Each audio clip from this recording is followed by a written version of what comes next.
We'll move on to the co-main event, middleweight bout between Edmen Shahbazyan coming in at plus 240 versus Anthony Fluffy Hernandez, minus 240 for Hernandez. Over under 1.5 rounds, minus 135 for the over, plus 135 for the under.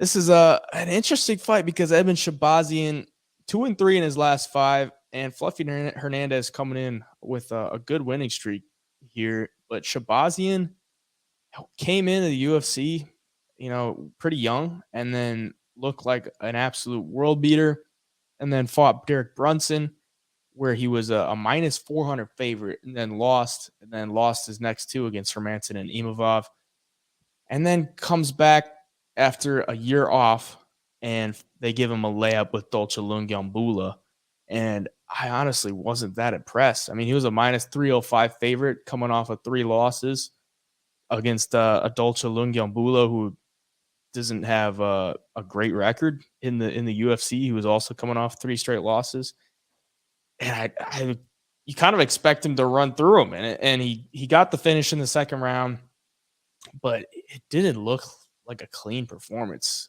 What did you think of it? Because I was a little wary of him being at like minus 300 against Dolce, and watching that performance, I was like, yeah, I'm glad I didn't play it. I thought I think I did play it with like within inside the distance or something around like even money, but I wasn't that impressed. What'd you think?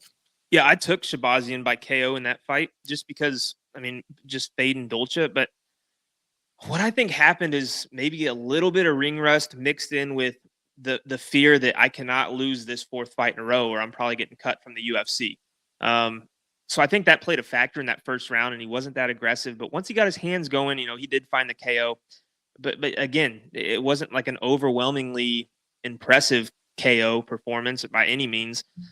And against Fluffy, man, if this thing goes to the ground, Hernandez is going to be he's going to be a little bit to handle for a guy like Shahbazyan, in my opinion. And Fluffy Hernandez, averaging 6.49 takedowns per fight with a 64% accuracy. So, he's going to shoot the takedowns. He shoots a lot of them, and he lands a good amount of them. And I think there's just going to be a different level between the two when it hits the ground. I mean, if you look at some of the guys Fluffy's beat, Rodolfo Vieira by sub. I mean, you're subbing Rodolfo Vieira, who I think all of his wins in the UFC are by submission. He's never won a fight in any other way. So subbing a guy with that pedigree on the ground is super impressive. And then Josh Fremd, who's tough. And then you submit Marc-Andre Barriault, who's tough, as we've seen lately too. So, man, everything in me wants to play this Anthony Hernandez in a parlay piece this week. I don't think the line's going to get close enough to where I'm going to be comfortable taking him on the money line, but I think he's a decent parlay piece this week. I think he gets it done. Yeah, I'm the same way. I mean, Anthony Hernandez puts you through the ringer, man. Like he's got a gas tank, and if you don't have a gas tank, eventually you're going to break. And I think that's kind of what happened against Vieira. Caught him with that sub in the second round, but the pace that he puts on you, like Marc-Andre Barriault is the power bar. Like people call him the power bar. He's supposed to have great cardio, but he just put him through the ringer for 3 rounds and submitted him in the third. 8 takedowns, 2 submission attempts. I think the pressure that he's going to put on Edmen Shahbazyan is like, I don't think he's going to be able to handle it. Especially that's how he's been losing. That's how Shahbazyan loses. Like he gets taken down and he gets ground and pounded by Derek Brunson, and he's got put in a crucifix against Imavov, who, let's be honest, like isn't like that great of a grappler, not a great wrestler. So yeah, I think Anthony Hernandez, pretty solid parlay piece. The upside of Shahbazyan is like he's young, could still be, getting improvements in every part of his game. So at plus money, it's not a terrible bet, but it's just a bad matchup for him. I wouldn't like it. I don't think he can. I don't think he can win a decision. I don't think he can submit Fluffy. So I think the only way he wins is like a knockout. Right. Like if Fluffy's not going to lose a decision, like he's going to put you through that ringer. So yeah, it's either Fluffy gets knocked out or he wins by decision or a finish. So I think he's a solid play.